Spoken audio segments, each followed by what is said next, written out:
మాటలకు దానికి మతం అన్న ఒక పేరు పెట్టి మనం చక్కగా తయారు కాకుండా ఉండటం కోసం, మనము శుభ్రంగా కనిపించకుండా ఉండటం కోసం పరిమితమైన అవసరమైన లేకపోతే సాంస్కృతికంగా సామాజికంగా ఆమోదయోగ్యమైన అలంకరణ చేసుకోకుండా ఉండాలని ఇలాంటి కొన్ని మిత్స్, కొన్ని అపోహలు మన మధ్యకు వస్తూ ఉంటాయి. ప్రభువును వెంబడించటానికి అలంకరణ అడ్డం కాదమ్మా. జాగ్రత్తగా వినండి ఈ విషయం. ముఖ్యంగా చెల్లెళ్ళు మీతోనే మాట్లాడుతున్నాను.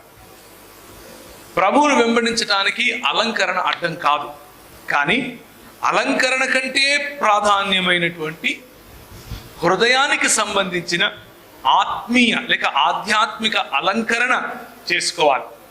ఉన్నవి తీసేయమని చెప్పట్లేదు, వాటికంటే ప్రధానమైన అలంకరణను చేసుకోండి అని చెప్తున్నారు. అంతేకాని మతం నెత్తికెక్కిన వాళ్ళు ఏం చెప్తారు అంటే, నువ్వు చక్కగా తయారవుతే నిన్ను ప్రభువు తృణీకరిస్తాడు అని చెప్తారు. అది పాపం అని చెబుతారు. అది పాపం కాదు.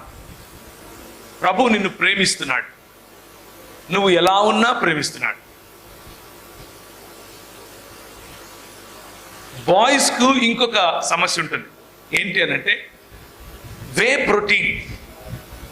ప్రోటీన్ తాగి పొద్దున్న నుంచి సాయంత్రం వరకు జిమ్లో ఫుల్ కండలు పెంచేస్తే నా కండలు చూడవలనన్న గుండెలు ఉండవలే అని డైలాగ్ కూడా, అవునా కదా? అలాంటిది చేస్తే నేను లోకంలో ఉన్నాను అన్న ఫీలింగ్ మీకు ఉంటుంది. అలా ఏమీ లేదు. Exercise is good, being fit is good. ఫిట్గా ఉండటం తప్పు లేదు, ఫిట్గా ఉండటం మంచిది. Go on a jog every morning. వీలైతే రోజు ఉదయం ఒక జాగ్కి వెళ్ళండి. వీలైతే రోజు నీకు ఇష్టం వచ్చిన మష్రూమ్ కట్ నువ్వు కొట్టుకో, ఇబ్బంది లేదు. దానికి యేసు ప్రభువుకు సంబంధం లేదు. సంబంధం లేదు అని అంటే దాని కారణంగా యేసు ప్రభువు నిన్ను తృణీకరించడు, దాని కారణంగా యేసు ప్రభువు నిన్ను స్వీకరించడు. అది ఆధ్యాత్మికమైనటువంటి విషయంలో నిన్ను వెనుకబాటుకు తీసుకుని వెళ్ళదు. నీ జిమ్ ఈజ్ ఓకే, నీ ఎడ్యుకేషన్ ఈజ్ ఓకే, నీకున్న టార్గెట్స్ ఓకే, నీకున్న ఉద్యోగం ఓకే. చాలామంది ఇలా కూడా అనుకుంటారు, నేను ఇప్పుడిప్పుడే డిగ్రీ పాస్ అయ్యాను, ఉద్యోగానికి వెళ్తున్నాను, మార్కెటింగ్ అనే జాబ్ నాకు వచ్చింది, మార్కెటింగ్ జాబ్ చేస్తే దేవుడు నన్ను స్వీకరించడు, ఎందుకంటే అందులో అబద్ధాలు చెప్పాలి. ఎప్పుడన్నా వచ్చిందా మీకు ఇలాంటి ఆలోచన? కానీ మీరు చేసే పనిని నమ్మకంగా ప్రభు కోసం చేస్తే ఏ పనైనా సరే దేవుని వాక్య నియమానికి విరుద్ధంగా లేని ఏ పనైనా సరే ప్రభువు మిమ్మల్ని స్వీకరిస్తాడు, ప్రభువు మిమ్మల్ని ఆదరిస్తాడు. అందులో ఇబ్బంది ఏమీ లేదు. సో ఇలాంటి కొంటి సాకులు చెప్పి ప్రభువుకు దూరంగా ఉండకండి. ప్రభువుకు దూరంగా ఉంటే you are missing a lot of fun. చాలా ఆనందాన్ని మీరు మిస్ అవుతున్నారు ప్రభువుకు దూరంగా ఉంటే. ఒకవేళ సో మీరు దూరంగా ఉండాల్సిన అవసరం లేదు. ధైర్యంగా ప్రభువుతో ముందుకు నడవండి, ధైర్యంగా ప్రభువుతో సంబంధాన్ని కలిగి ఉండండి. మీతో ఎవరైనా వచ్చి చెబితే మీరు ప్రభువుకు దగ్గరగా లేరు, నువ్వు లోకంలో ఉన్నావు అన్నటువంటి తీర్పు తీరుస్తే, రోమీయులకు రాసిన పత్రిక 14వ అధ్యాయం ప్రకారం వారు లెక్క చెప్పాలి, మీరు కాదు. మనం చదువుకునేటటువంటి థీమ్ ప్రకారం వారు లెక్క చెప్పాలి. కానీ అమ్మ కానీ పెట్టిండ్రా అయిపోయింది ఇంక అనుకుంటున్నారా? కానీ అన్నాడంటే ఇంక ఇప్పటి నుంచి ఉంటుంది మనకు అనుకుంటున్నారా? అట్లేం లేదు. కానీ మన బట్టలు, మనం ఎక్కడ సమయాన్ని వెచ్చిస్తున్నాం, మనం దేనికి ఎక్కువ ప్రాధాన్యతనిస్తున్నాం అన్న దానిలో స్పష్టత ఉండాలి, చాలా స్పష్టత ఉండాలి. మనము మంచి బట్టలు వేసుకోవటం తప్పు కాదు, ఫ్యాషనబుల్ బట్టలు వేసుకోవటం తప్పు కాదు. కానీ ప్రభువు కంటే ఎక్కువగా ఫ్యాషన్ను ప్రేమించడం తప్పు. మనం మన పిల్లలను ప్రేమించడం తప్పు కాదు, మనం మన చదువును ప్రేమించడం తప్పు కాదు, మనం అందంగా కనబడటం తప్పు కాదు, మనం అలంకరించుకోవటం తప్పు కాదు, మనం చక్కటి భర్త కోసం ప్రార్థించటం తప్పు కాదు.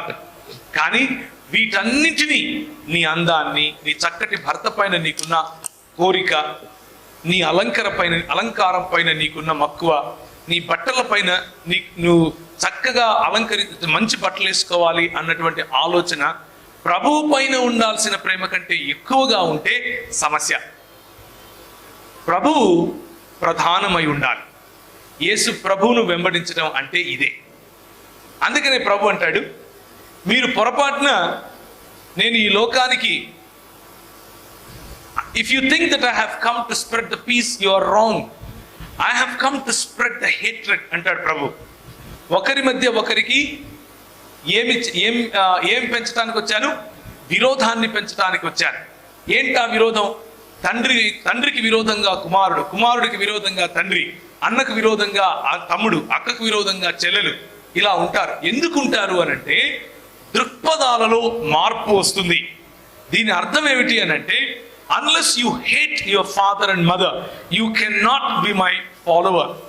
మీరు నా నామమును బట్టి మిమ్మును మీరు త్యజించుకోకపోతే, మీ సంబంధాలను త్యజించుకోకపోతే, మీ తల్లిదండ్రుల కంటే ఎక్కువగా నన్ను ప్రేమించకపోతే, మీ బంధుమిత్రుల కంటే ఎక్కువగా నన్ను ప్రేమించకపోతే మీరు నాకు సరితూగరు, మీరు నా రాజ్యమునకు సరిపోరు అని ప్రభు చెప్తున్నాడు.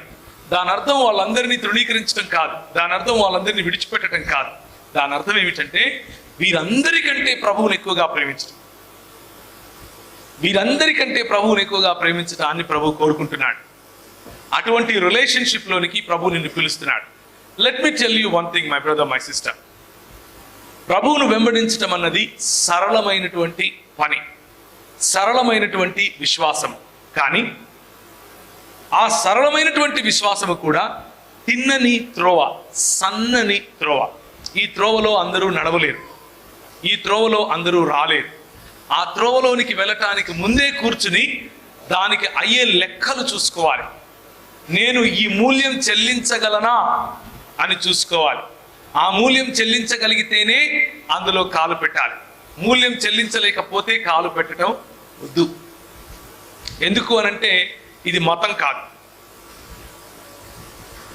మీకు వ్యాక్సిన్ అంటే ఏంటో తెలుసా? వ్యాక్సిన్ ఏంటి? వ్యాక్సిన్ అంటే ముందు ఏం వినపడ్డంలా, డిసీజ్ రాకముందునే ప్రికాషన్ తీసుకోవడం. ఏంది ఆ ప్రికాషన్? కలరాకు వ్యాక్సినేషన్ ఎక్కడి నుంచి వస్తుంది? కలరా నుంచి వస్తుంది. పోలియోకు వ్యాక్సిన్ పోలియో నుంచి వస్తుంది. స్మాల్ పాక్స్కి వ్యాక్సిన్ స్మాల్ పాక్స్ నుంచి, చికెన్ పాక్స్కి వ్యాక్సిన్ చికెన్ పాక్స్ నుంచి వస్తుంది. అంటే నీ శరీరం పోరాడగలిగినంత అమౌంట్లో ఆ రోగాన్ని నీకు ఎక్కిస్తారు. నీ శరీరం దాన్ని పోరాడటం నేర్చుకుంటుంది. కాబట్టి ఆ రోగము మిగిలిన దానితో సమానమైన మిగిలిన రోగం రానివ్వకుండా ఈ రోగం పోరాడుతుంది. అది వ్యాక్సినేషన్కి ఉన్నటువంటి గొప్పతనం. అర్థమవుతుందా నేను చెప్పింది? మీకు కలరాకు కనుక వ్యాక్సిన్ ఇస్తే కొంచెం కలరా మీ శరీరంలోకి వచ్చేస్తుంది, కొంచెం జ్వరం వస్తుంది, జ్వరం వెళ్ళిపోతుంది. ఇప్పుడు మీ శరీరం తయారుగా ఉంది. ఎందుకు? ఆల్రెడీ కలరా ఉంది కాబట్టి ఇంకా కలరాని తీసుకోదు. ఇది వ్యాక్సినేషన్ వెనకున్నటువంటి మిస్టరీ. ఇలాగే మతం కూడా. మీరు పుట్టినప్పటి నుంచి మీకు ఏమలవాటు అవుతుందంటే, ముఖ్యంగా ఎంతమంది క్రైస్తవ కుటుంబాల్లో పుట్టి పెరిగారు? చేతులు ఎత్తండి. క్రైస్తవ కుటుంబాలలో పుట్టి పెరిగారు. మీ తల్లిదండ్రులు క్రైస్తవులు, మీ అమ్మ నాన్న క్రైస్తవులు, వాళ్ళు చర్చికి వెళ్తారు. ఇంతేనా? మిగిలిన వాళ్ళందరూ కాదా? మిగిలిన వాళ్ళందరూ ఏంటి?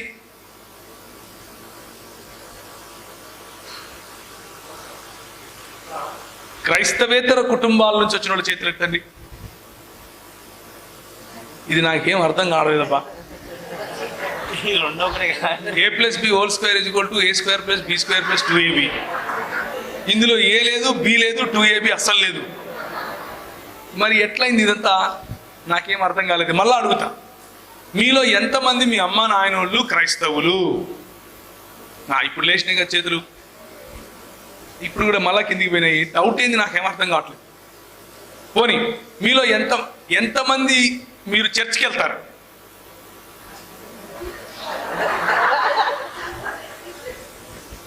ఎంతమంది చిన్నప్పటి నుంచి చర్చికి వెళ్తున్నారు? మేము అడిగింది అదే. మరి అడిగినప్పుడు చెప్పుకోండి, ఇప్పుడు చెప్తాను అదే. ఎందుకు అడిగానంటే, చిన్నప్పటి నుంచి మనకు ఈ మతంలో ఉండే భాష తెలుసు. ఎప్పుడు హల్లెలూయా చెప్పాలి, ఎప్పుడు ప్రైజ్ ద లార్డ్ చెప్పాలి, ఎవరిని చూస్తే వందనాలు చెప్పాలి, ఎవరిని చూస్తే ప్రైజ్ ద లార్డ్ చెప్పాలి, ఏ సంచి చేసుకున్న సార్ను చూస్తే నమస్కారం అన్నా అని చెప్పాలి. ఇవన్నీ మనకు అలవాటైపోయినాయి. దీన్ని ఏమంటారంటే క్రిస్టియన్ జార్గన్ అంటారు, మతపరమైనటువంటి భాష తెలవటం. ఇప్పుడు మనకు తెలుసు, ఉదాహరణకు మనం ఫోన్ పట్టుకొని ఉన్నాం, మన గేమ్ మనం ఆడుతున్నాం, అన్న వస్తున్నాడు, అన్న ఇక్కడికి ఏమొచ్చేసి ఉంటుంది, బైబిల్ యాప్ వచ్చేసి ఉంటుంది. అవునా కదా? మనకు తెలుసు ఎక్కడ ఏం మార్చాలి. దీన్నే వ్యాక్సినేషన్ అంటారు. మనకు ఆల్రెడీ తెలుసు. ఇంకా ఎక్కువ మతం లోపల రాకుండా ఉండడానికి ఆల్రెడీ కొంచెం మతం ఎక్కించేసుకున్నాం మనం. కాబట్టి ఈ మతాన్ని దూరం నుంచే చూసి సంతోషిస్తూ ఉంటాం. ఈడ పాస్టర్ నిలబడుకొని చెప్తా ఉంటాడు, ఆయన నెక్స్ట్ ఏం చెప్తాడో కూడా మన వాళ్ళకి తెలుసు. చర్చిలో నెక్స్ట్ వారం ఎవరు వస్తున్నారో తెలిస్తే ఆ వారం అసలు చర్చికి వెళ్ళాలో లేదో కూడా డిసైడ్ చేసుకుంటాం ముందే. అవునా కదా? మెసేజ్ చెప్పే పాస్టర్ను చూసి ఎప్పుడు నిద్రపోవాలో డిసైడ్ చేసుకుంటాం. మెసేజ్ చెప్పే అన్నం చూసి ఏ టైంలో ఇంటర్వెల్ ఇస్తాడు, ఏ టైంలో ఈయన పాట పాడతాడు, ఏ టైంలో ఈయన లాస్ట్ ఫైట్ చేస్తాడు, ఏ టైంలో ఈయన ఫస్ట్ ఫైట్ చేస్తాడు, అన్ని తెలుసు మనకు. దీన్నే ఏమంటారు అని అంటే మతాన్ని బాగా తెలుసుకోవడం, మతాన్ని ఎక్కించుకోవడం. ఇలాంటి వాళ్ళు ప్రభువును వెంబడించడానికి చాలా కష్టం, చాలా కష్టం. ఎందుకు అని అంటే వాళ్ళు చిన్నప్పటి నుంచి చూస్తూనే ఉన్నారు వాళ్ళ అమ్మ నాయనలని, చిన్నప్పటి నుంచి చూస్తూనే ఉన్నారు వాళ్ళ పాస్టర్లని, చిన్నప్పటి నుంచి చూస్తూనే ఉన్నారు మతంలో ఉన్న రాజకీయాన్ని, చిన్నప్పటి నుంచి చూస్తూనే ఉన్నారు సంఘంలో ఉన్న కుళ్ళిపోయినటువంటి మతాన్ని. చూసి చూసి చూసి ఇదంతా మాకు తెలుసులే బో అనుకుంటారు మనసులో. చూసినాంలే, దేవుడు నీ కోసం రక్తం కార్చాడు, మాకు తెలీదు, మాకు తెలీదు, ఇప్పుడు నువ్వు వచ్చి చెప్పాలా? చిన్నప్పటి నుంచి వింటున్నాం. ఇక్కడ 20 ఏళ్ళ ఇండస్ట్రీ, 20 ఏళ్ళ ఇండస్ట్రీ, ఇక్కడే కూర్చొని వింటున్నాం. చిన్నప్పటి నుంచి మాకు చెప్తున్నాం అనే ఎక్స్ప్రెషన్ మనసులో ఉంటుంది మీకు. కానీ మతానికి దేవుని రాజ్యానికి చాలా తేడా ఉంది. దేవుని రాజ్యం వేరు, మతం వేరు. మతం సామాజికంగా నిన్ను ఒకటి చేస్తుంది, కానీ దేవుని రాజ్యం నిన్ను ఈ 66 పుస్తకాల్లో ఉన్నటువంటి యేసు ప్రభువు పట్ల నిబద్ధతనిస్తుంది. యేసు ప్రభువుతో ప్రేమలో పడతావు. యేసు ప్రభువుతో you will fall in love with Jesus. You will have a live relationship with Jesus. మతంలో ఉన్నట్లుగా డూస్ అండ్ డోంట్స్ కంటే ఎక్కువ నీ హృదయాన్ని యేసు ప్రభువుకు నచ్చేట్లుగా పెట్టుకోవడానికి ఇష్టపడతావు. దేవుని రాజ్యంలో విప్లవం ఉంటుంది. దేవుని రాజ్యంలో సమాజం పట్ల స్పృహ ఉంటుంది. దేవుని రాజ్యంలో సమానత్వం ఉంటుంది. దేవుని రాజ్యంలో నేను పాస్టరు ఒకటే అన్న దృక్పథం ఉంటుంది. దేవుని రాజ్యంలో మన బలహీనతలు మనం చూస్తాం. మతంలో మన బలహీనతలు కప్పిపెట్టుకోవటం కోసం మతాన్ని కప్పుకుంటాం. దేవుని రాజ్యంలో ఆనెస్టీ అంటే నిజాయితీ ఉంటుంది, కానీ మతంలో నిజాయితీ కనిపించదు. బయటకి ప్రీచింగ్ ఒకటి ఉంటుంది, లోపల జీవితం ఇంకొక రకంగా ఉంటుంది. కాబట్టే యంగ్ పీపుల్, ముఖ్యంగా యువకులు, యువత మొత్తం కూడా మతాన్ని చూసి ప్రభువును దూరం పెడుతుంది. మతాన్ని చూసి ప్రభువుకు దూరంగా ఉండేందుకు లెక్కలు వేసుకుంటుంది. కానీ let me invite you my brothers, my sisters, ఈరోజు ఉదయం నేను మిమ్మల్ని ఆహ్వానిస్తున్నాను. యేసుక్రీస్తు మతాన్ని స్థాపించడం కోసం ఈ లోకానికి రాలేదు. క్రైస్తవం అనేది మతం, లోకంలో లోక దృక్పథంలో క్రైస్తవం అన్నది ఒక మతం. కానీ యేసు ప్రభు యొక్క రాకడ మతం కట్టడం కోసం కాదు, రాజ్య స్థాపన కోసం జరిగింది. దేవుని రాజ్యాన్ని స్థాపించడం కోసం ఆయన వచ్చాడు. ఏంటి రాజ్యం అంటే, ఇప్పుడు నేను వెళ్ళి ఎలక్షన్లలో నిలబడాలా అని అనుకునేది పొరపాటు. ఆ రాజ్యం అంటే ఏంటో సింపుల్గా చెప్తాను, వినండి. మధ్యాహ్నం మీకు ప్రశ్నలుంటే అడగండి, ఇప్పుడే ప్రశ్నలు రాసుకోండి. ఎందుకు ఈ మార్గమే ఎన్నుకోవాలి, మిగిలిన మార్గాలు ఎందుకు ఎన్నుకోకూడదు, లేకపోతే మిగిలిన మార్గాలు ఎన్నుకుంటే నాకేమొస్తుంది, నాకేం పోతుంది అన్న విషయాన్ని కొంచెం చూద్దాం. నేను చాలా ఏండ్లు ఖురాన్ చదివాను, చాలా ఏండ్లు భగవద్గీత, భాగవతం, రామాయణం మరియు మహాభారతం లాంటి ఇతిహాసాలు మరియు పురాణాలు చదివాను. వేదాంత శాస్త్రం అంటే ముఖ్యంగా శంకరాచార్యుడు, మధ్వాచార్యుడు వీళ్ళిద్దరూ రాసినటువంటి అద్వైత మరియు ద్వైత సిద్ధాంతాలను చదివాను. హిందుత్వంలో ఉన్నటువంటి ప్రధానమైన అంశాలు ఇవే కాదు, కొన్ని వేరే పుస్తకాలు జొరాస్ట్రియనిజంకి సంబంధించినవి, తర్వాత హేతువాదానికి సంబంధించినవి, తర్వాత నాస్తికవాదానికి అంటే దేవుడు లేనే లేడు అనే దానికి సంబంధించినవి పుస్తకాలు, వాళ్ళ తర్కం చదివాను. అంతా చదివిన తర్వాత నాకు అర్థమైంది ఏమిటి అని అంటే, జాగ్రత్తగా వినండి, 66 పుస్తకాలు ఉన్నటువంటి బైబిల్ గ్రంథాన్ని మించిన గ్రంథం ఈ ప్రపంచంలో ఏది లేదు, ఏది లేదు. ఎందుకో చెప్తాను వినండి. ఎందుకు అనంటే, మిగిలిన గ్రంథాలన్నీ మతమే నేర్పిస్తాయి. బైబిల్ గ్రంథం కొంతమందికి మతం నేర్పించేలా కనిపిస్తుంది, కానీ నిజానికి బైబిల్ గ్రంథం దేవుని యొక్క హృదయములో నుంచి వెలువడినటువంటి ఆయన కుమారుని యొక్క రాజ్యమును మాత్రమే ప్రకటిస్తుంది. బైబిల్ గ్రంథం యొక్క సారాంశం ఏమిటి అనంటే, నువ్వు ఆయన నిర్మించినటువంటి పాత్రవు, ఆ ఏ గుర్తింపుతో అయితే నిన్ను నిర్మించాడో ఆ గుర్తింపును తెలుసుకుంటే చాలు. అదే ఆయన నిర్మించేటటువంటి రాజ్యానికి పునాది. ఇది బైబిల్ గ్రంథం చెప్తుంది. కానీ మిగిలిన గ్రంథాలు, ఖురాన్ అయినా, హదీసులైనా, అష్టాదశ పురాణాలైనా, లేకపోతే 4 ఇతిహాసాలైనా,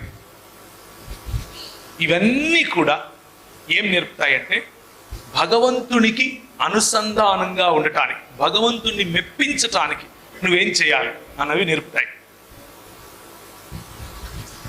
ఎంతగా మతం ఇలాంటి విషయాలు నేర్పుతుంది అని అంటే, భయంకరంగా నేర్పుతుంది. నువ్వు ఎలాంటి బట్టలు వేసుకోవాలో చెబుతుంది, నువ్వు ఎలా తలదువ్వుకోవాలో చెబుతుంది, నువ్వు ఎలా భోజనం చేయాలో చెబుతుంది, నువ్వు ఎలా 1కి 2కు వెళ్ళాలో చెబుతుంది. ఖురాన్ చెబుతుంది. నేను చదివాను కాబట్టి చెప్తున్నాను మీకు ఈ విషయం. ఎలా కళలు ఎలాంటివి కనాలో చెబుతుంది, ఎలాంటి భాష మాట్లాడాలో చెబుతుంది. అంటే నియంత్రణ అంటే అర్థం ఏంటి? కంట్రోల్. మతము నిన్ను కంట్రోల్ చేస్తుంది. శుక్రవారం నాడు ఆయన ఒక పట్టిక బిల్లం తీసుకో, ఒక టెంకాయ తీసుకుని రా, ఆయన 30 ప్రదక్షిణాలు కొట్టిన దగ్గరికి వస్తే తాంబూలం పెట్టి నాకు ఇచ్చావనుకోని నేను అచ్చింతలేసి నేను ఆశీర్వదిస్తాను. అప్పుడు నీకేమొస్తుంది? నీ శ్రాద్ధం, నీ పిండా కూడా వస్తుంది. అర్థమైందా? ఇది మతం నేర్పుతుంది. కానీ దరిద్రం ఏంటంటే, మన సంఘాల్లో కూడా పంతులు మొదలయ్యారు. మన సంఘాల్లో కూడా సంభావన కార్యక్రమాల కోసం పంతులు మొదలయ్యారు. కాకపోతే వాళ్ళు అక్కడ నాయన కామరథం విష్ణు అని అక్కడ అంటారు, ఇక్కడేమో దేవుడి బిడ్డ, పరిశుద్ధమైన దేవుడు నిన్ను పిలుచుచున్నాడు, నీవు శుక్రవారం నాడు తలంటి స్నానం చేసుకుని వచ్చి ప్రార్థించిన ఎడల అని ఇక్కడ మొదలు పెడతాడు. ఇది మతం నేర్పించేందుకు, నిన్ను నియంత్రించేందుకు పెట్టేటటువంటి కట్టడలు. ఇవి చూసి ఒకవేళ నువ్వు యువకునిగా, యువతిగా యేసు ప్రభు దగ్గరికి వస్తే ఇదిగో ఇలాంటి తంతులన్నీ ఉంటాయి అని నువ్వు అనుకుంటే, యేసు ప్రభు ఇలాంటివి ఏం చెప్పలేదు. Jesus is not about religion. Jesus is not about controlling you. Jesus is not about dictating you. నిన్ను నియంతృత్వ పాలనలోకి నిన్ను పాలించటం కోసం ఆయన ప్రభువుగా రాలేదు. ఖురాన్లో నువ్వు ఎలాంటి బట్టలు వేసుకోవాలో చెప్తుంది. ఉదాహరణకు స్త్రీలు ఎలాంటి బట్టలు వేసుకోవాలి, వాళ్ళ ముఖం కేవలం కన్నులు మాత్రం కనిపించేలా ఉండాలి, వాళ్ళ శరీరంలో దుప్పట్లు కప్పుకొని తిరగాలి, వాళ్ళ పాదాలు కనిపించద్దు, వాళ్ళ అరచేతులు కూడా కనిపించద్దు. ఇంకా ఏం కనిపించాలరా నాయన, అసలు వాళ్ళు బతికెందుకు ఉండాలి అన్నటువంటి ప్రశ్న వస్తుంది. ఎందుకు అనంటే, ఎందుకయ్యా ఎందుకు అలా ఉండాలి అనంటే, సల్లల్లాహు అలైహి వసల్లం ఏమంటారంటే, ఏం నవ్వుతున్నారు? వాళ్ళ ప్రవక్తను అలాగే పిలవాలండి, అందుకే అలాగే పిలిచాను. ఏమంటారంటే, నువ్వు వేసుకునే బట్టల కారణంగా ఎదుటివాడు పాపములో పడతాడేమో. ప్రభు అంటాడు, నువ్వు పాపంలో పడకుండా నీ మనసును కంట్రోల్ చేసుకో. మతం ఏం చెప్తుంది? నువ్వు ఎదుటివాడితో పాపం చేయకుండా నీ ఒళ్ళు కప్పుకో అని చెప్తుంది. ఇది తేడా ప్రభువుకు మతానికి. మతం మన జీవితాల్లో కట్టడులు పెడుతుంది, ప్రభువు మన జీవితాలకు స్వాతంత్రాన్ని ఇస్తాడు. సౌండ్ తగ్గించారా? ఏం కాదు, నేనేం అటెండ్ చెప్పను. దగ్గర పెట్టుకోవాలా? ఓకే, సారీ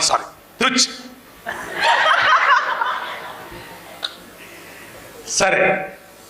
సో మతం మనల్ని నియంత్రిస్తుంది.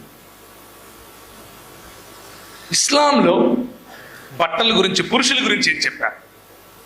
నువ్వు గడ్డం కత్తిరించకూడదు, ఎందుకంటే గడ్డం పరలోకానికి అడ్డం. అర్థమైందా? నువ్వు బాత్రూమ్కి వెళ్ళాలి అని అంటే ఈస్ట్ వైపుకు చూసి పోయాలి, వెస్ట్ వైపుకు చూసి పోయకూడదు. ఎందుకు అనంటే అక్కడ నుంచి అల్లా చూస్తాడు నిన్ను. మతం అర్థమవుతుందా? మతం. ప్రభు ఏం చెప్తాడు అనంటే, ఏమి తిందుము ఏమి త్రాగుదము,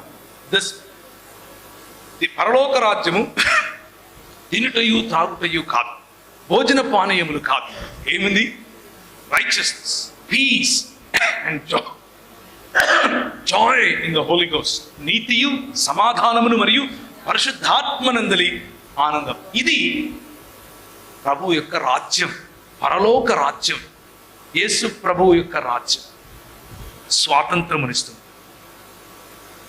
అలాగే హైందవ గ్రంథాల్లో కూడా ఇలాంటి మాటలే రాస్తారు.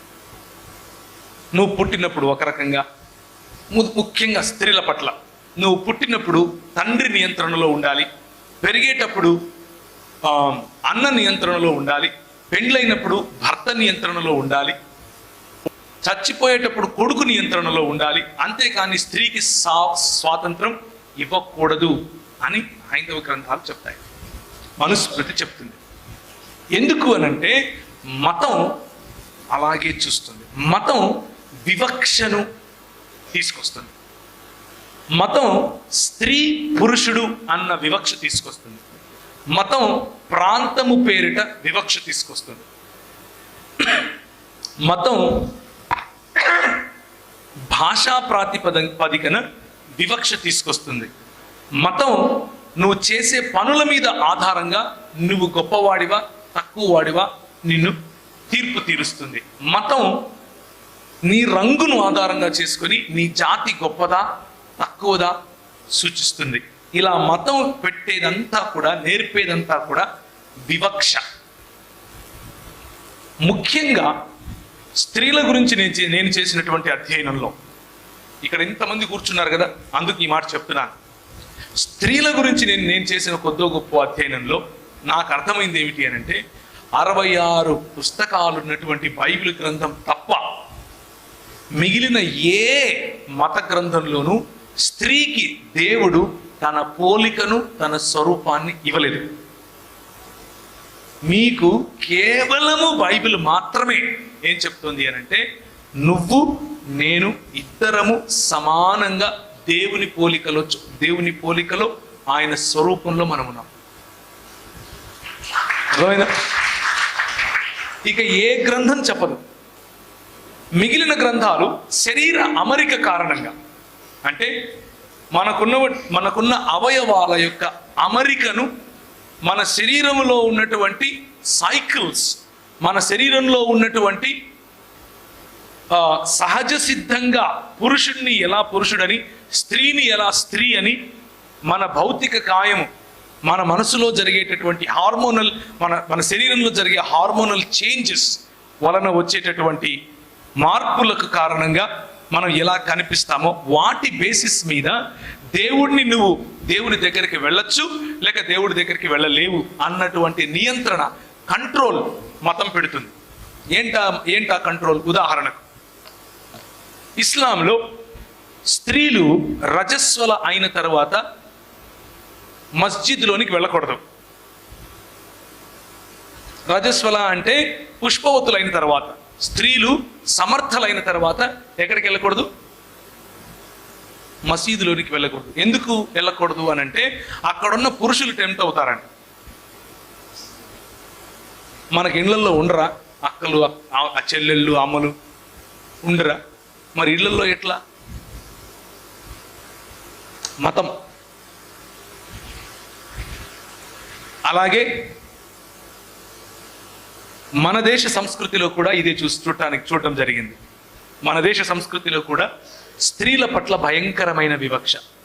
వారికి పురుషుల కంటే ఎక్కువగా, ముఖ్యంగా టీనేజ్ గర్ల్స్ మీ గురించి వేరు మతాలు ఎలా ఆలోచిస్తాయో చెప్తున్నాను. ఒక్కసారి మీరు 12 సంవత్సరాలు దాటితే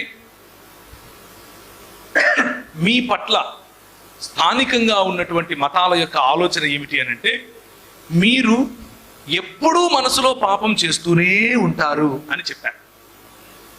కానీ బైబిల్ గ్రంథం ఒక్కటే, కేవలం బైబిల్ గ్రంథం మాత్రమే స్త్రీ మరియు పురుషుడు ఇద్దరు సమానంగా చేయబడ్డారు, సమానంగా పాపం చేశారు, సమానంగా పతనమైపోయారు, సమానంగా వారి కొరకు ప్రభు చనిపోయాడు, సమానంగా వారి కొరకు ప్రభు తిరిగి లేచాడు, సమానంగా వారిని తిరిగి మృతులైన తర్వాత లేపుతాడు, సమానంగా వారి కొరకు లెక్క అడుగుతాడు, సమానంగా వారికి తన పరలోకములో స్థానాన్ని ఇస్తాడు. స్త్రీ పురుషుడు అన్న భేదం లేకుండా ఇస్తాడు. ఇది కేవలం బైబిల్ మాత్రమే చెప్తుంది, ఇంకే గ్రంథం చెప్తుంది. ఇలా చూసుకుంటూ పోతే మీరు చదువుకోవటానికి వీలు లేదు అని ఇస్లాం చెప్తుంది, మీరు చదువుకోవటానికి వీలు లేదు అని హైందవ్యము చెప్తుంది. కానీ జ్ఞానమందును వయస్సునందును యేసు ప్రభువు ఏ విధంగా ఎదిగాడో అలాగే ప్రతి ఒక్కరూ ఆయన మార్గదర్శనంలో ఆయనను మాదిరిగా తీసుకొని ఎదగాలి అని స్త్రీకి పురుషునికి ఇద్దరికి ప్రబోధ చేసింది కేవలం బైబిల్ మాత్రమే. చదువులో కానీ, వ్యాపారంలో కానీ, ఉద్యోగంలో కానీ ప్రతి చోట సమాన స్థాయినిచ్చింది కేవలం బైబిల్ గ్రంథమే. ఉదాహరణకు ప్రభు అయిన యేసుక్రీస్తు వెళ్ళిపోయిన తర్వాత 600 సంవత్సరాలకు ఇస్లాం వచ్చింది. ఆ ఇస్లాం వచ్చినప్పుడు ముహమ్మద్ గారు పెళ్లి చేసుకున్నటువంటి మొట్టమొదటి స్త్రీ ఆయన కంటే 16 సంవత్సరాలు పెద్ద. ఆ స్త్రీ ఒకానొక క్రైస్తవ తెగకు చెందిన స్త్రీ. ఆ స్త్రీ అంటే యేసు ప్రభు వారు వచ్చి వెళ్ళిపోయిన 600 సంవత్సరాలకు పెద్ద వేరు దేశాల్లో విస్తరించినటువంటి వ్యాపారం చేసేది. అంటే క్రైస్తవం ఏం నేర్పింది? స్త్రీలకు ఏం నేర్పింది? వ్యాపారం చేసే స్వాతంత్రం ఇచ్చింది. కానీ ఆ స్త్రీని పెళ్లాడినటువంటి ముహమ్మద్ గారు తను స్థాపించినటువంటి ఇస్లాం మతంలో స్త్రీకి చదువు వద్దని చెప్పాడు, స్త్రీకి వ్యాపారము వద్దని చెప్పాడు, స్త్రీకి ఇంటి నుంచి బయటికి రావాల్సిన అవసరమే లేదని చెప్పాడు. ఎంత తేడా చూడండి. బైబిల్ గ్రంథంలో ఉన్నటువంటి శక్తి అది. యేసు ప్రభువును అనుసరించాలి అని అంటే బయట మీకు కనిపించే మతాన్ని చూసి కన్ఫ్యూజ్ అవ్వకండి. బయట కనిపించే మతంలో లేనిపోని డ్రామాలు కనిపిస్తాయి. ఒకడు ఎగురితేనే నువ్వు క్రిస్టియన్ అంటాడు, ఇంకొకడు నువ్వు ఎగరకుంటేనే క్రిస్టియన్ అంటాడు, ఒకడు నువ్వు మోకరించి ప్రార్థిస్తేనే క్రిస్టియన్ అంటాడు, ఒకడు నువ్వు చేరి మీద కూర్చొని ప్రార్థిస్తే క్రిస్టియన్ అంటాడు. వాళ్ళకి ఇష్టం వచ్చినట్లు క్రైస్తవ్యాన్ని నిర్వచించేసి ప్రజల పైన మరింత భారాన్ని మోపటం, మరింత తీర్పు తీర్చటం మతం నేర్పుతుంది, క్రైస్తవ మతం కూడా. కానీ ప్రభువు నీ హృదయాన్ని మాత్రమే చూస్తాడు. నీ హృదయంలో ప్రభు పట్ల ఉన్నటువంటి కోరిక, నీ హృదయంలో ప్రభు పట్ల ఉన్నటువంటి నిబద్ధత, నీ హృదయంలో ప్రభు పట్ల ఉన్నటువంటి కమిట్మెంట్ చూస్తాడు. అంతకు మించి ఇంకేది కాదు. ఒక్కసారి నీ హృదయంలో ప్రభు పట్ల కమిట్మెంట్ వస్తే ఆటోమేటిక్గా నువ్వు మోడెస్ట్ అవుతావు, ఆటోమేటిక్గా నీ డ్రెస్సింగ్ మారుతుంది, ఆటోమేటిక్గా నీళ్ళు వదిలరు, ఆటోమేటిక్గా నీ జీవితంలో చాలా మార్పులు వస్తాయి. కానీ అవి కేవలం మతానికి సంబంధించినటువంటి మార్పులు కావు, హృదయానికి చెందినటువంటి మార్పులు. దీన్నే రూపాంతరము చెందటం అని అంటారు, దీన్నే రూపాంతరము చెందినటువంటి ఆలోచనలు అని అంటారు, దీన్నే కింగ్డమ్ వాల్యూస్ అంటారు, రాజ్య విలువలు అని అంటారు. ఈ కింగ్డమ్ వాల్యూస్, రాజ్య విలువలు బైబిల్లో నుండి మనకు ఎక్కడెక్కడి నుంచి వస్తాయి? అసలు బైబిల్ నమ్మచ్చా? మనం బైబిల్ నమ్మచ్చా? ఎందుకు నేను యేసు ప్రభువును వెంబడించాలి? యేసు ప్రభువే నిజమైనటువంటి దేవుడు అని నాకేమైనా రూల్ ఉందా? నాకు ఎలా తెలుసు? థ్యాంక్ యూ, చల్లగా ఉన్నాయి, వద్దులే. యేసు ప్రభువే నిజమైన దేవుడు అని నాకేంటి? రాముడు ఎందుకు కాదు? కృష్ణుడు ఎందుకు కాదు? అల్లా ఎందుకు కాదు? ఈ ప్రశ్నలు మీకు ఉంటాయి కదా. మనము ముఖ్యంగా క్రైస్తవ్యంలో పుట్టి పెరిగినటువంటి,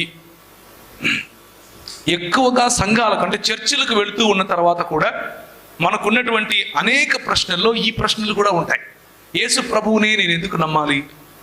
యేసు ప్రభువే దేవుడని ఏంటి రుజువు అని అంటే, నేను ఇంతవరకు చెప్పినటువంటి కారణాలు, బైబిల్ గురించినటువంటి కారణాలు, దాని కారణంగా బైబిల్ చెప్పే మాటలు సత్యం అని మనం అర్థం చేసుకోవచ్చు. అంత మాత్రమే కాదు, అది మాత్రమే కాదు, బైబిల్లో నేను కనీసం ఒక 6 సంవత్సరాలు స్పెండ్ చేసి బైబిల్లో ఉన్న తప్పులు వెతకడం కోసం ప్రయత్నం చేశాను. 2002 నుంచి 2008 వరకు, 2002 నుంచి 2008 వరకు నేను ముస్లింలతో చేసే డిబేట్స్ కారణంగా వాళ్ళు అడిగే తప్పులు, వాళ్ళు చూపించే బైబిల్లో ఉన్న రంధ్రాలు, ఇలాంటివన్నీ వెతికి మొత్తం చూస్తే బైబిల్లో ఒక్కటంటే ఒక్క తప్పు కూడా కనపడలేదు. ఒక్కటి ఇంటర్నల్గా లేదు, ఎక్స్టర్నల్గా కూడా లేదు. ఇంటర్నల్గా ఉన్నటువంటి తప్పులకు మనం సమాధానం చెప్పచ్చు, ఎక్స్టర్నల్గా ఉన్న సైన్స్, సో కాల్డ్ సైన్స్ అడిగే ప్రశ్నలకు సమాధానం చెప్పచ్చు. బైబిల్లో తర్కానికి విరుద్ధంగా, సైన్స్కి విరుద్ధంగా, అంటే ఎస్టాబ్లిష్డ్ సైన్స్కి విరుద్ధంగా ఒక్క మాట అంటే ఒక్క మాట కూడా లేదు. కానీ మిగిలిన గ్రంథాల్లో వందలకు వందలు చూపించవచ్చు, వందలకు.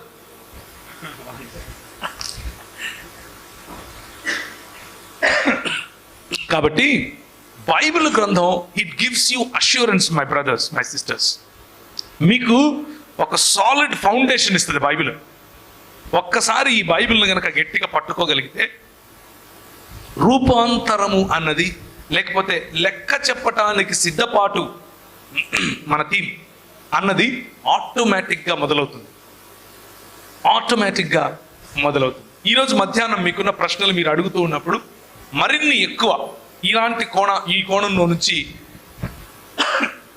చూసే ప్రయత్నం చేద్దాం. కానీ ఇప్పుడు యేసుక్రీస్తును అనుసరిస్తే నాకేమొస్తుంది అన్నటువంటి ప్రశ్నలు కూడా కొంతమందికి ఉంటాయి.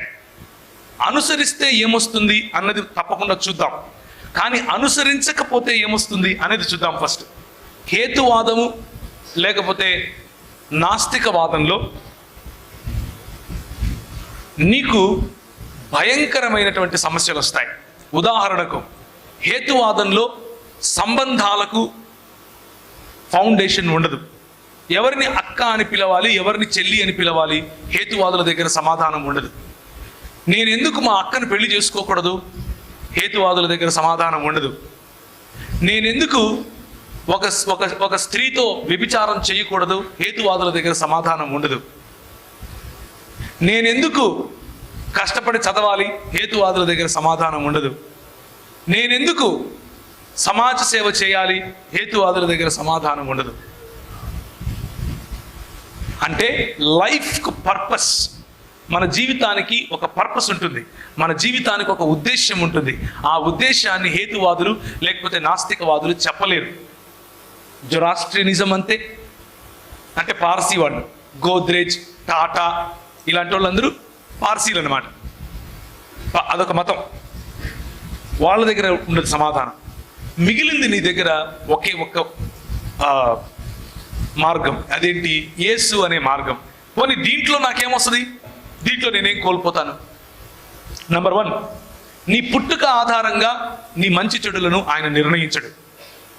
నంబర్ 2, నువ్వు చేసే మంచి పనులు, చేయని మంచి పనులు ఆధారంగా ఆయన నీకు పరలోకమా లేకపోతే ఆయన రాజ్యంలో ప్రాతినిధ్యాన్ని ఇవ్వటము ఇవ్వకపోవటం అనేది చేయడు. నీ ముక్కు చక్కగుందని, లేకపోతే నువ్వు అందంగా ఉన్నావని, లేకపోతే నువ్వు బాగా చదువుతావని, లేకపోతే ఇంకా ఎన్నో క్వాలిఫికేషన్స్ నీకున్నాయని ఆయన నిన్ను ఎంచుకోడు, నిన్ను తృణీకరించడు. యేసు ప్రభువుకు ఉన్నటువంటి యునిక్నెస్ ఏమిటి అనంటే, ఆయనకు ఉన్నటువంటి ప్రత్యేకత ఏమిటి అనంటే, ఉచితంగా, ఫ్రీగా, ఉచితంగా, నువ్వేం చేయక్కర్లేదు. మతం ఏదో ఒకటి చేయమని చెప్తుంది, ప్రభువు నువ్వేం చేయక్కర్లేదని చెప్తాడు. ఎందుకు అనంటే, ఉచితంగా నీకు కావాల్సింది నేను చేసేసాను. నువ్వు చావాల్సిన చోట నేను చచ్చాను, కాకపోతే నువ్వు చస్తే తిరిగి లేలేవు, నేను మరణాన్ని జయించి తిరిగి లేచాను అని చెప్తున్నాడు. ఏం చేశాడంటే యేసు ప్రభు, ఈ ఇల్లంతా బంగారం నింపి ఈ ఇంటి తాళపు చేతులు నీ చేతికి ఇస్తున్నాడు. తీసుకోవాలా వద్దా అన్నది నీ చేతిలో ఉంది. తీసుకుంటే బంగారం, తీసుకోకపోతే నువ్వు ఆ ఇచ్చే వ్యక్తిని, ఇచ్చిన బంగారాన్ని కోల్పోతావు. As simple as that. ఇంతకు మించి నరకం ఏది లేదు. ఇంకా నరకం అంటే యేసు ప్రభువు లేని చోటే. నరకం అంటే దేవుని సన్నిధి సంపూర్ణంగా దూరం అయిపోయిన ప్రదేశమే, దూరం అయిపోయిన స్థితే. దాన్నే నరకం అంటారు. అదే కాలినటువంటి అనుభవం, అదే పండ్లు కొరికే అనుభవం, అదే చికెన్ బిర్యానీ అయ్యే అనుభవం. మటన్ బిర్యానీ లాగా మ్యాన్ ఫ్రై అవుతా ఉంటాడు పైన. కాకపోతే దాన్ని మనం గ్రాఫికల్గా మనకు అర్థం అవటం కోసం అలా రాసి ఉంచారు. నిజముగా నరకం ఉంది, ప్రాక్టికల్గా నరకం ఉంది. ఆ నరకం ఏంటి అనంటే, దేవుడు తన్ను తాను తన సర్వవ్యాప్తములో కూడా ఆ ప్రదేశానికి, ఆ ప్రాంతానికి, ఆ స్థితికి నేను రాను, నువ్వు నాకు వద్దు అని నువ్వు చెబుతావు. దేవుడు విడిచిపెట్టాడు, దేవుడు విడిచిపెట్టాడు, నువ్వు చెబుతావు నాకు నువ్వు వద్దు అని. ఈరోజు నువ్వు తీసుకోవాల్సిన నిర్ణయం చాలా స్పష్టమైన మాటల్లో చెప్తున్నాను. ఏంటి అనంటే, నీకు ఈ మార్గం కావాలా వద్దా, అంతే. As simple as that. ఏం ఫోర్స్ లేదు ఇందులో. నిన్ను తీసుకుపోయి నూనెలో వేసి కాలుస్తాడు, నిన్ను తీసుకుపోయి తందూరి చికెన్ చేస్తాడు, ఇలాంటిదేం చెప్పట్లేదు నేను నీకు. చాలా సింపుల్గా చెప్తున్నాను. ఆయన ఇస్తానంటున్నాడు, ఉచితంగా ఇస్తానంటున్నాడు. తీసుకోవాలా వద్దా నీ చేతిలో ఉంది. ఎందుకు తీసుకోవాలి నేను అని అడగచ్చు నువ్వు. దానికి సమాధానం చెప్తాను. నాకు అవసరం ఏంటి? నంబర్ 1, నీకు అది కావాలి. ఎందుకు అనంటే అది జీవం. అది లేకపోతే నువ్వు నిర్జీవం అయిపోతావు. అది లేకపోతే, ఆ జీవం లేకపోతే, ప్రభువునందున్న జీవము నీలో నువ్వు కోరుకోకపోతే నువ్వు మృతుడితో సమానం. ఎందుకు అనంటే పాపములో పడి ఉన్నాం మనం. ఎందుకు పాపంలో పడి ఉన్నాం అనంటే, ఆదాము హవ్వలు మొదలుకొని ఏదేను తోటలో చేసినటువంటి ధిక్కారస్వరం. ధిక్కారస్వరం అంటే అర్థం ఏంటి? తిరుగుబాటు. ఏంది నీది అన్నం. దేవుడిని చూసి ఏంది, నువ్వు నాకు దేవుడు ఏంది, నేనే దేవుడు బా అండం. అలా అన్న కారణంగానే మనం దేవుడు ఇచ్చినటువంటి ప్రాతినిధ్యాన్ని, దేవుడు ఇచ్చినటువంటి అధికారాన్ని, దేవుని యొక్క మహిమను, దేవుని కుటుంబములో పౌరసత్వాన్ని లేకపోతే కుటుంబ సభ్యత్వాన్ని కోల్పోయాం. కోల్పోయిన సభ్యత్వాన్ని, కోల్పోయిన కుటుంబ సభ్యత్వాన్ని, కోల్పోయిన దేవుని రాజ్య పౌరసత్వాన్ని, కోల్పోయిన దేవుని రాజ్య ప్రాతినిధ్యాన్ని నీకు తిరిగి ఇవ్వటమే రక్షణ అంటే. రక్షణ అంటే అంతే. రక్షణ అంటే యేసు ప్రభువుతో సంబంధం. రక్షణ అంటే యేసు ప్రభువుతో ఫ్రెండ్షిప్. రక్షణ అంటే యేసు ప్రభువులో ఫ్యాషనబుల్గా బ్రతకడం. రక్షణ అంటే యేసు ప్రభు ఫ్యామిలీలో భాగం అవటం. రక్షణ అంటే యేసే నీకు ఫ్యూచర్ అవటం. రక్షణ అంటే యేసే నిన్ను ఫ్లైట్స్ లేకపోతే హైట్స్లోనికి తీసుకెళ్తాడు అన్న నమ్మకం. దాన్నే కింగ్డమ్ లైఫ్ అని పిలుస్తారు, రాజ్యములో ఉన్న జీవం అని పిలుస్తారు. మిగిలింది నీ సొంత జీవం. నీ సొంత జీవంలో తర్కం ఉండదు. నీ సొంత జీవంలో మీనింగ్ అంటే దానికి సార్థకత ఉండదు. నీ సొంత జీవనంలో నువ్వు అనుకుంటావు మౌజ్ మస్తీ కరో, ఎంజాయ్ కరో, ఘర్ పే జాకే సోజావ్. అది చెయ్యొచ్చు. అది యేసు ప్రభువులో చేస్తే ఇంకా మజా ఉంటుంది, చాలా మజా ఉంటుంది. యేసు ప్రభువులో ఆ యేసు ప్రభువుని నమ్ముకుంటే నేను ఆనందంగా ఉండలేను, నేను ఎంజాయ్ చేయలేను అని ఎవరైనా అనుకుంటూ ఉంటే మీకు చెప్పిన సువార్త తప్పుడు సువార్తే.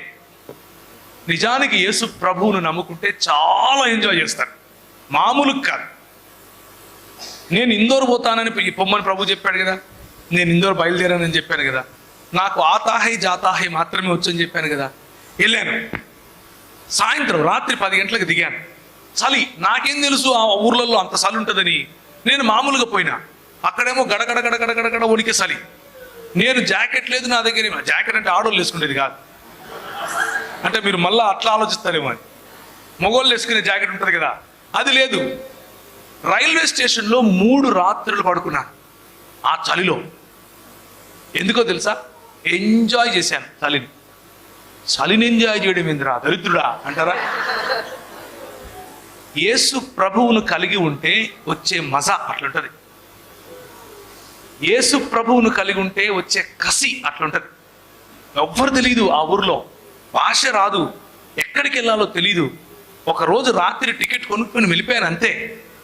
అక్కడికి వెళ్ళిన తర్వాత పరిశుద్ధాత్ముడు నడిపిస్తున్నాడు. ఒకరోజు రాత్రి, 3వ రోజు రాత్రి పడుకొని ఉంటే ఒక కలబడింది. ఆ కలలో చూస్తున్నాను ఒక మంచం, ఆ మంచం మీద ఒక బెడ్షీట్ అంటే పరుపు మీద బెడ్షీట్ పరుచున్నారు. చెక్స్ ఇట్లా చెక్స్ అనమాట. దాని పక్కనే ఒక టేబుల్, ఒక చైర్ ఉంది.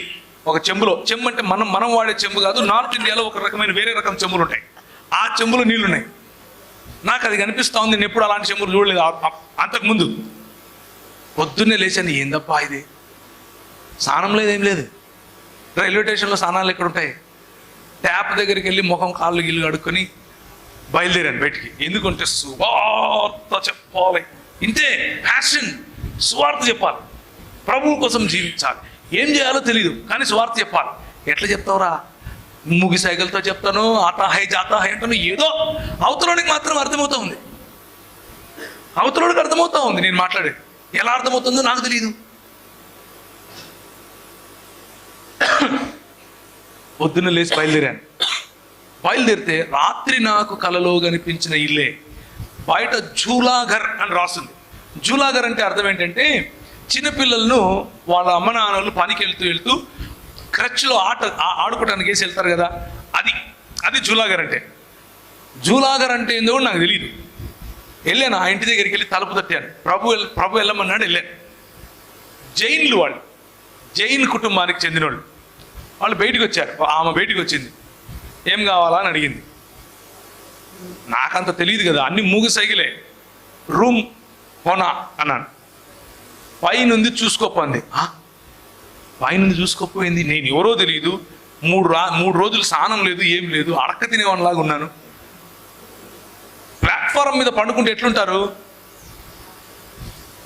కంపు కొడతా ఉన్నాను, ఆమె పోయి రూమ్ చూసుకోపో అంటా ఉంది. పైకి వెళితే అదే మంచం ఉంది, అదే పరుపు, అదే చెక్స్తో పరిచిన దుప్పటి, చెంబు, దాన్ని ఏమంటారు, ఆ టేబుల్, చైర్. చూశాను, నాకేం అర్థం కాలేదు. ఏంది రాత్రి దీన్ని చూసినాను కదా, డేజావు ఏమో అనుకున్నా. డేజావు తెలుసు కదా మీకు, అంటే సిచ్యువేషన్ జరుగుతూ ఉంటే ఇది నాకు తెలుసు అనిపిస్తూ ఉంటుంది. డేజావు ఏమోలే అనుకున్నా. కిందికి వచ్చాను. కిందికి వస్తే ఆమె అడిగింది, డబ్బులున్నాయా అంది. పైసా నై అన్నా. లేవు. డబ్బులు లేకుండా మీ ఇంటికి వచ్చి నాకు రూమ్ కావాలంటే నువ్వేం చేస్తావు? నాకే జాబ్ అంటావు కదా, ముందు బయటికి పోరా అంటావు. ఆమె ఎవరో తెలీదు నాకు, నేనెవరో ఆమెకు తెలీదు. కానీ ఆమె ఏమంటుంది అని అంటే, నో ప్రాబ్లం, నీకు వచ్చినప్పుడు అన్నది భోంచేసావా అని అడిగింది. లేదమ్మా, లేదు తినలేదన్న. అదిగో ఎదురుగా మెస్ ఉంది, అడిగిపోయి నా పేరు చెప్పంటాం. నాకేం అర్థం కావట్లేదు, ఏంది ప్రభా ఇది, నేను బతికే ఉన్నానా కలనా ఇది అనుకుంటున్నాను. నాకు భాష రాదు, నా అవతారం చూస్తేనేమో అడక్క తినేవనిలాగా ఉన్నాను, వస్తేనేమో ఈమె ఎవరో జైన్ లామా. ఆ జైన్ లామా వాళ్ళ ఇంట్లో నాకు ఉండడానికి ప్లేస్ ఇచ్చి ఎదురు వెళ్ళి మెస్సులో భోజనం చేసి వస్తే డబ్బులు లేవంటే మీ అమ్మ పంపించినప్పుడు ఇవ్వంటదా? ఎట్లా సాధ్యం ఇది? It is possible with God. దేవునితో అది సాధ్యం. God can do that miracle in your life. దేవుడు అది చేస్తాడు. నమ్మటానికి కొంచెం కష్టంగా ఉంటుంది. కథలు చెప్తున్నాడు ఈయన. కథలు కాదు, నిజం చెప్తున్నా. ఇదే జరిగింది నా లైఫ్లో.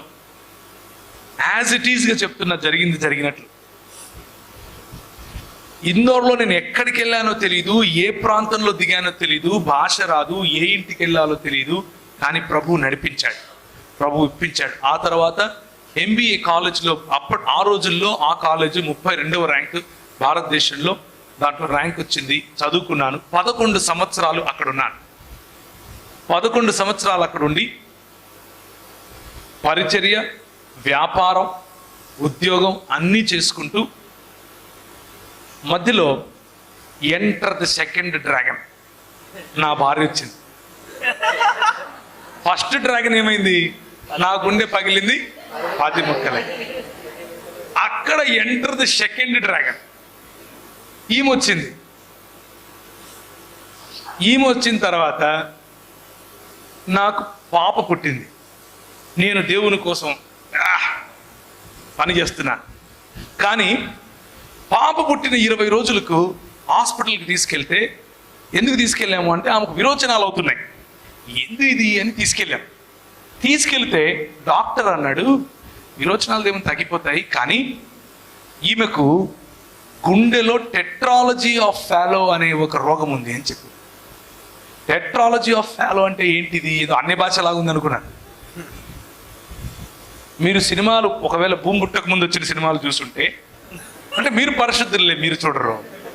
నాలాంటి వాళ్ళు అప్పుడప్పుడు ఇలాంటివి, అంటే నేను చిన్నప్పుడు చూశాను కదా, గీతాంజలి అనే సినిమాలో హీరోయిన్కి ఉంది కదా, అదే రోగం నా పాపకు కూడా ఉంది. అది ఆ రోజుల్లో, అంటే ఆ సినిమా రిలీజ్ అయిన రోజుల్లో దానికి ఆపరేషన్ లేదు, చచ్చిపోవాల్సిందే. టెట్రాలజీ ఆఫ్ ఫాలో అనగానే ఆ రిపోర్ట్స్ తీసుకుని నేను, నా భార్య, నాకు ఒక పాత డొక్కు కారు ఉండేది, ఆ డొక్కు కారులో వస్తున్నా, కళ్ళల్లో నీళ్లు కారిపోతున్నాయి. దేవునికి వ్యతిరేక భావం, దేవుని పట్ల తిరుగుబాటు. How can you do this? నువ్వు ఎట్లా చేస్తావు ప్రభా నాకు ఇది? నేను నీ కోసం ఇల్లు ఇడిచిపెట్టి, మా ఊరు ఇడిచిపెట్టి, హైదరాబాద్ ఇడిచిపెట్టి పరిచర్య చేయనీకి వచ్చి ఇందోర్లో ఉండి మినిస్ట్రీ చేస్తూ ఇంత చేస్తుంటే నువ్వు నా బిడ్డకు డిఫెక్ట్తో పుట్టిస్తావా? And I had too many complaints. వాక్యం చెప్తున్నాను, చర్చికి వెళ్తున్నాను, సేమ్ మతం ఫుల్ వాక్యం, ఫైర్, లోపల మాత్రం దేవుని పట్ల వ్యతిరేక భావం, దేవునితో పోరాటం, కొట్లాట. How can you do this to me? నాకు ఎందుకు? నన్ను ఇలా ట్రీట్ చేయటానికి నీకు మనసు ఎలా వచ్చింది? చేస్తే గీస్తే నాకు చేయొచ్చు కదా, చిన్న బిడ్డకి ఎందుకు చేశావు అన్న ప్రశ్న. అలా ప్రశ్నించుకుంటూ 2.5 సంవత్సరాలు దేవుని సన్నిధిలోనే ఉంటూ దేవునితో కొట్లాడుతూ బ్రతికాను. భయంకరమైనటువంటి పరిస్థితి అది, ఎవరికీ రాకూడదు. స్ట్రగుల్. అలాంటి స్ట్రగుల్లో ఉన్నప్పుడు కూడా ప్రభు మళ్ళీ నన్ను తిరిగి నిర్మించేటప్పుడు అన్నాడు, నీ బిడ్డకు నువ్వు తండ్రివి అని నువ్వు అనుకుంటున్నావు, నీ బిడ్డ నీకంటే ఎక్కువగా నాకు ఇంపార్టెంట్ అని చెప్పాడు. అందుకు యేసు ప్రభువును వెంబడించండి అంటున్నాను. He is a living God. ఆయన జీవము గల దేవుడు. ఈ రోజుకు మాట్లాడతాడు. ఈ రోజుకు నీ సిచ్యువేషన్లో ఆయన లైవ్గా వస్తాడు, అలైవ్గా వస్తాడు. నీ సిచ్యువేషన్లో, నువ్వున్న ఒంటరితనంలో, నీకున్న స్ట్రగుల్లో, నువ్వు ఎవరికి చెప్పుకోలేని నీ ఆక్రందన, నువ్వెవరికి చెప్పుకోలేని నీ మనసులో ఉన్న ఘోష ఆయన వింటాడు. ఆయనకు తెలుసు. ఆయన అంటాడు, ఐ నో దాట్, నాకు తెలుసురా బాబు అది, ఐ స్టిల్ లవ్ యూ. నేను ఆయనను తిరస్కరించాను, నేను ఆయనతో పోరాటం చేశాను, నేను ఆయనతో నువ్వు I cannot trust you anymore, నేను ఇంకా నమ్మలేను ప్రభు అన్నాను. ఎట్లా నమ్మాలి? నా బిడ్డకు నువ్వు ఇట్లా చేస్తే నేను ఎట్లా నమ్మాలి నేను అన్నాను. కానీ ప్రభు అన్నాడు, నీకు కాదు, నీకంటే ఎక్కువ నాకు బిడ్డ. నువ్వు నేర్చుకోవాల్సింది చాలా ఉంది. తండ్రి హృదయం అంటే ఏంటో నీకు తెలియాలి. నీ బిడ్డకు గుండెలో చిల్లు లేకపోతే గుండెలో రంధ్రం ఉంటేనే నువ్వు ఇంత బాధపడుతున్నావు కదా. మరి నీ జీవితంలో ఉండే చిల్లులు, నీ జీవితంలో ఉండే రంధ్రాలు, నీ జీవితంలో ఉండే ఈ బలహీనతలు చూసి నేనెంత బాధపడుతున్నాను అని ప్రశ్నించాడు. నీకు అధికారం లేని నీ బిడ్డ పైననే నీకంత మక్కువ ఉంటే, నిన్ను సృష్టించిన నాకు నీ పైన, నీ బిడ్డ పైన, ఇద్దరిపైన మక్కువ కదా, మరి నీ బతుకేంటి ఇలా ఉంది అని నన్ను తీర్పు తీర్చాడు, ప్రశ్నించాడు. ఆ ప్రశ్నకు సమాధానం లేక బోర్లా పడి ఏడ్చాను. ఇంక చాలు ప్రభు అని చెప్పాను. సుత్తి దెబ్బలు అంటే ఏంటో తెలుసా మీకు? లేకపోతే సమ్మెట దెబ్బలు అంటే ఏంటో తెలుసా? ఒక్కసారి ఇలా చెయ్యి పెట్టి పైనుంచి ఎవరన్నా సుత్తితో కొడితే ఎలా ఉంటుంది? అలా ఉంటుంది దేవునితో పోరాటం, దేవునితో struggle. And if you are going through today, నువ్వు అలాంటి ఇమోషనల్ స్ట్రగుల్ గుండా నువ్వు ఈరోజు వెళ్తూ ఉంటే, I want to encourage you. God is faithful. దేవుడు నువ్వు విడిచిపెట్టినా విడిచిపెట్టడు. మతం నువ్వు విడిచిపెడితే నీది కాకుండా పోతుంది. మతం నువ్వు విడిచిపెడితే నీ చేయి విడుస్తుంది.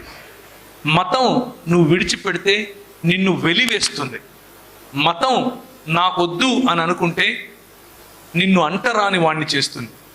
మతం నేను చేయలేను అనంటే నీకు నరక ద్వారం చూపిస్తుంది. కానీ ప్రభువు ఒక్కసారి నీ చేయి పట్టుకుంటే, nobody can snatch you out of my hand అంటాడు. నా చేతిలో నుండి నిన్ను ఎవ్వడు విడిపించలేడు అంటాడు. నా గొర్రెలు నా స్వరము వినును అంటాడు. ఈరోజు మధ్యాహ్నం చాలా ఏండ్ల నుంచి ఒకవేళ నీకు దేవునితో కంప్లైంట్స్ ఉంటాయి, దేవునితో పోరాటం ఉంటే, యేసు ప్రభువుతో ఇంకా ఆ స్ట్రగుల్లో నువ్వు ఉంటే, ఒక్కసారి ఆయనతో ఉన్న స్ట్రగుల్లోనే ఆయనతో మాట్లాడి చూడు. Jesus comes alive and speaks to you. ఆయన జీవము కలిగి నీతో మాట్లాడగలడు, నిన్ను ఇలా పట్టుకోగలడు. ఈ స్ట్రగ్లింగ్ లైఫ్ ఉంది చూసారా, ఈ సుత్తి దెబ్బలు, సమ్మెట దెబ్బలు ఉన్నాయి చూసారా, చాలా కష్టం. Please don't go through it. Yesu ప్రభువు లేని జీవితం ఇక్కడ నీరు గారిన జీవితమే, నిత్యత్వంలోనూ నీరు కారిన జీవితమే. ఇక్కడ కోల్పోయిన జీవితమే, నిత్యత్వంలోనూ కోల్పోయిన జీవితం. యేసు ప్రభువును కలిగి ఉన్న జీవితం ఇక్కడ ఫలవంతమైన జీవితం, నిత్యత్వంలో కూడా ఫలభరితమైన జీవితం. అందుకనే ఆది కాండములో ప్రభు ఇచ్చినటువంటి వాగ్దానముతో కూడిన ఆశీర్వాదముతో, లేకపోతే ఆశీర్వాదముతో కూడిన బాధ్యత ఏమిటి అంటే, ఫలించండి, విస్తరించండి, అభివృద్ధి చెందండి, భూమిని నిండించండి, దానిని లోబరచుకోండి లేక వశపరచుకోండి. God wants you to be the kings and queens. God wants you to rule over the world. ప్రపంచం పైన రాజ్యం చేయాలి మీరు అని ఆయన ఆశ. కానీ మనం ఎక్కడ ఆగిపోతాం? చిన్న చిన్న వాటిపైన మతాన్ని చూసి ప్రభువుకు దూరంగా ఉంటాం. మతము నిన్ను డిసప్పాయింట్ చేస్తుంది గ్యారంటీగా మై ఫ్రెండ్. కానీ దేవుని రాజ్యంలో నువ్వు రాజుగా, దేవుని రాజ్యంలో దేవుని రాజ్య ప్రతినిధిగా ఉండాలి అని నిర్ణయించుకుంటే he can make you the head, not a tail. ఒక కథ చెప్పి ముగిస్తాను. 2 అయిపోయింది, భోజనం చేయాలి. తిట్టుకోకండి, ఆకలి అవుతుంది, బంద్ చేయరా, చేసేస్తా. చిన్న కథ చెప్పి బంద్ చేస్తా. మీలో ఒక్కరు ఆవులించినా కానీ కథ పూర్తిగా చేయకుండా మధ్యలోనే బంద్ చేస్తాను. ఎందుకంటే మీకోసం చెప్పేది, మీకు నిద్ర వస్తుంటే నేనెందుకు చెప్పాలి కదా. ఒకటికి బాతులు పెంచుకోవడం అంటే భలే ఇష్టం. బాతులు ఏం పెంచుకోవడం? రంగురంగు బాతులు తీసుకొచ్చుకుంటాడు, ఎర్రగా, బ్రౌన్ కలర్లో. ఈ కథ ఎక్కడికి వెళ్ళినా చెప్తాను నేను, ఒక 100 సార్లు చెప్పింటాను. అందుకే మళ్ళీ ఎవరన్నా విన్నారా మీలో? అయితే చెప్తాను. ఒకవేళ వినుంటే ఓకే. బాతులు పెంచుకోవటం భలే ఇష్టం. బాతులు పెట్టుకుని వాళ్ళ ఇంట్లో చిన్న సరస్సు కొలను లాంటిది పెట్టుకుని బాతులు పెంచుకుంటున్నాడు. కొన్ని వాటికి కొన్ని పేర్లు.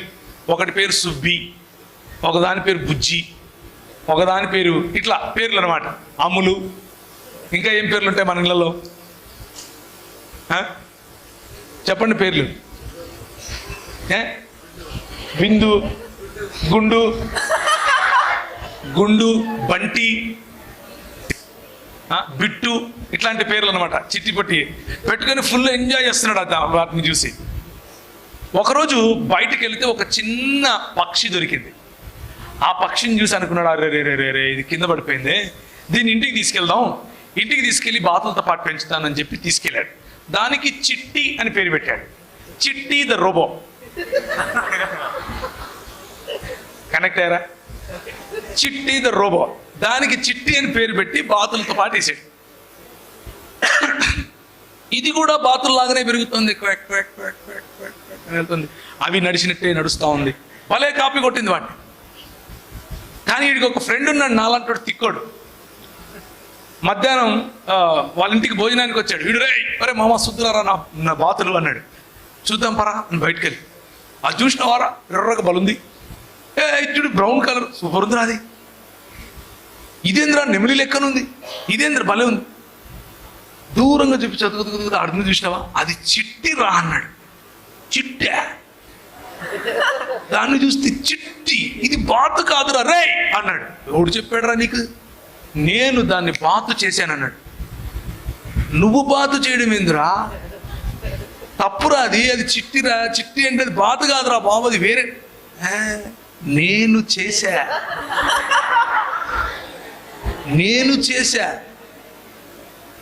బాతులతో 20 years ఇండస్ట్రీ ఇక్కడ. మాకు తెలుసు ఏది ఏంటో. నువ్వు బాతే, నోరు మూసుకొని కూర్చో.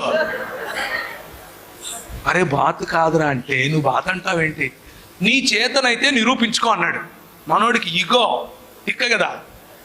అది కాదంటే నువ్వు అవునంటావు, సరే అని చెప్పి వెళ్ళి మనం ఏం చేస్తాం? ఫస్ట్ ఎక్కడ ఎదుగుతాం?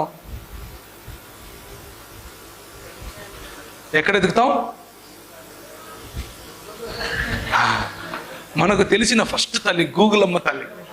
అమ్మా గూగులమ్మ అని ఎతికాడు. ఏంటి ఇంతకు ఈ పక్షి పరిస్థితి ఏంటి, ఇది ఎందుకు బాత అయిపోయింది అని ఎతికి మొత్తం చూసి ఒక 3 రోజుల తర్వాత ఇంటికి వచ్చాడు. ఈ పక్షి బాత కాదురా అన్నాడు, నిరూపించరా అన్నాడు.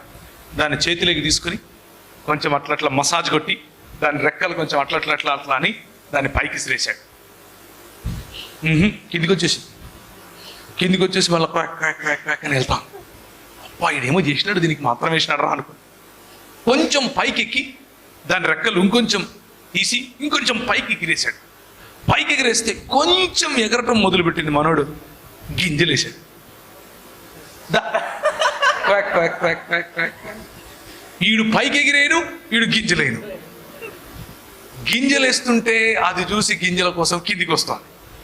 ఎట్లా దీన్ని ఏం చేయాలి అని గూగుల్ తల్లి చెప్పినట్టు గుర్తెచ్చుకుని ఒక చిన్న గుట్టలాగా ఉంటే ఆ గుట్ట పైకి ఆ పక్షిని చేతికి తీసుకుని, మిట్ట మధ్యాహ్నం అయిపోయింది అప్పటికే, ఈయన ప్రయత్నం చేసి చేసి చేసి దాని కన్ను తెరిచి సూర్యునికి చూపించాడు.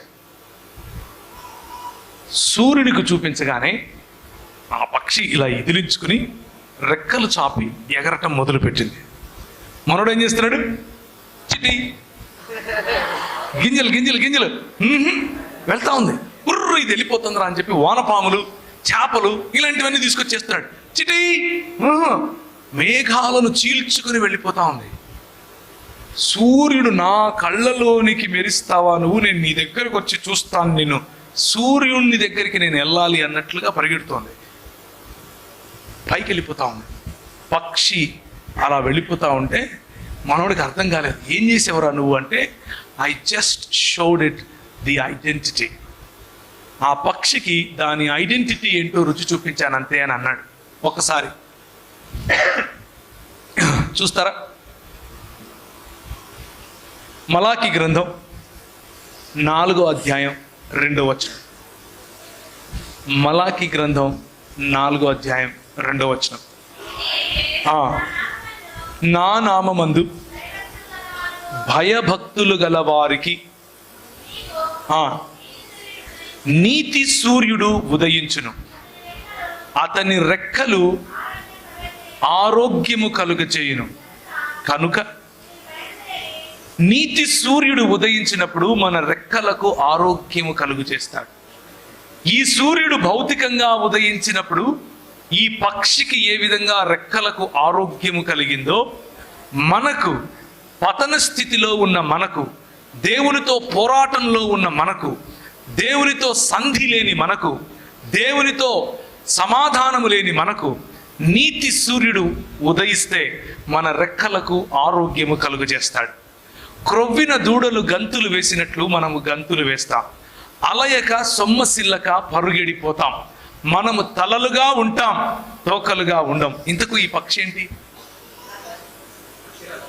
పక్షిరాజు. ఓకే, గ్రద్ద. యెషయా గ్రంథం 40 చెప్పండి.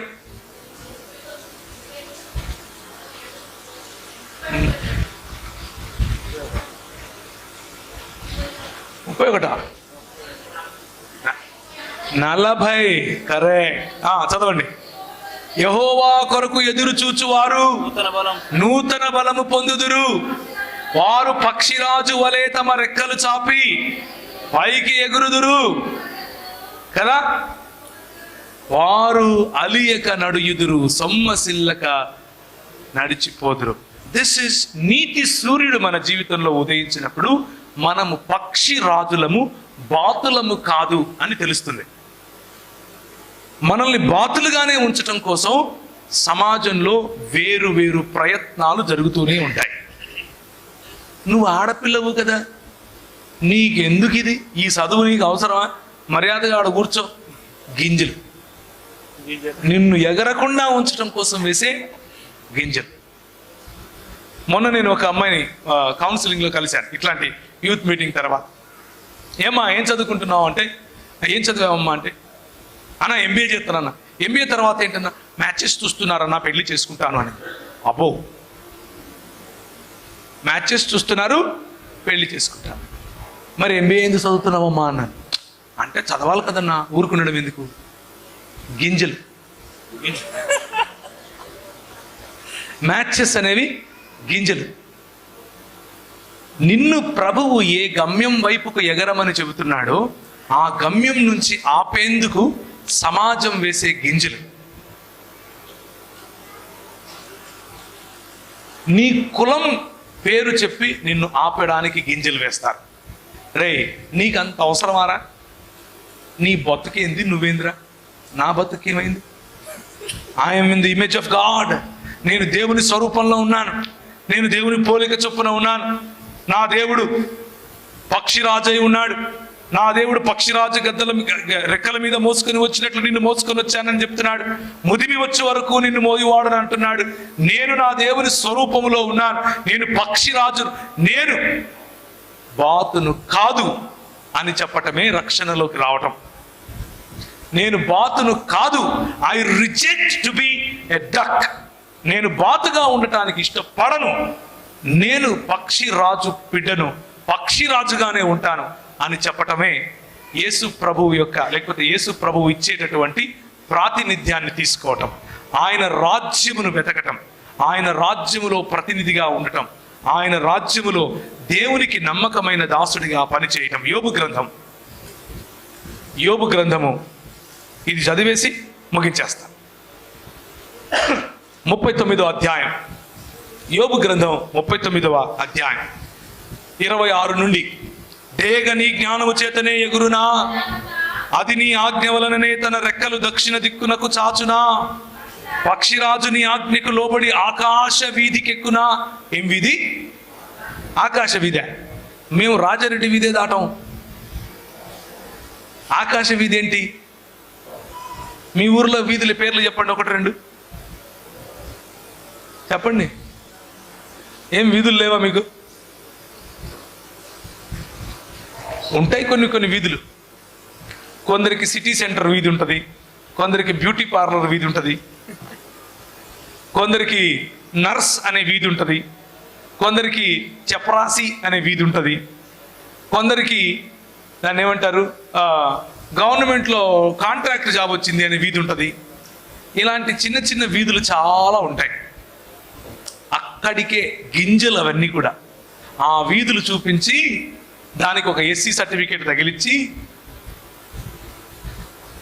ఆ సర్టిఫికేట్లలోనే నిన్ను ముంచేసి నువ్వు ఎగురకుండా దేవుడిచ్చేటటువంటి అగ్రస్థానాన్ని, దేవుడిచ్చేటటువంటి శ్రేష్టమైన గమ్యాన్ని మర్చిపోయి అతి తక్కువ ఈ లోకానికి మాత్రమే పరిధిగా ఉండేటటువంటి గమ్యాన్ని ఎన్నుకొని ఉంటావు. ఆకాశ వీధి నీకెందుకు? యేసు ప్రభు నీకు ఇందుకు కావాలి. ఆకాశ వీధిలో ఎగరటానికి కావాలి. పక్షిరాజు నీ ఆజ్ఞకు లోబడి ఆకాశ వీధికి ఎగురునా, తన గూడు ఎత్తైన చోట కట్టుకొనునా. అది రాతి కొండ మీద నివసించును, కొండ పేటు మీదను ఎవరునూ ఎక్కజాలనంత ఎత్తైన చోట గూడు కట్టుకొడును. అక్కడి నుండియే తన ఎరను వెదుకును, దాని కన్నులు దానిని దూరము నుండి కనిపెట్టును, దాని పిల్లలు రక్తము పీల్చును. This is who we are, my brothers, my sisters.